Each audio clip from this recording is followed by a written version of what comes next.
মসজিদে ওযু করে, বাড়ি থেকে ওযু করে মসজিদে আসলো, প্রতিটা কদমে কদমে আল্লাহ রাব্বুল আলামিন তার এক একটা মর্যাদা বাড়িয়ে দেন। সুবহানাল্লাহ।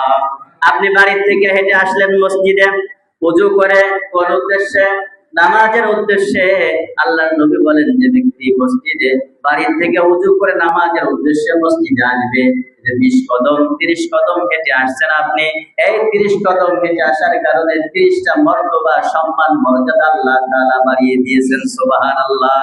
শুধু সম্মানই বাড়ান না, আল্লাহর নবী রহমাতের নবী বলেন, আল্লাহ রাব্বুল আলামিন প্রতিটি কদমের বিনিময়ে তার জীবনের গুনাহ মাফ করে দেন। সুবহানাল্লাহ।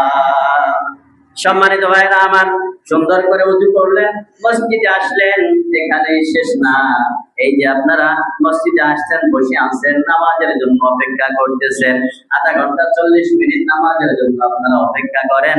আল্লাহর নবী রহমাতের নবী বলেন, যে মসজিদে এসে নামাজ না পড়ে বসে থাকলেও আল্লাহ রাব্বুল আলামিন বান্দার আমলনামায় নামাজের সওয়াব দান করে দেন। সুবহানাল্লাহ।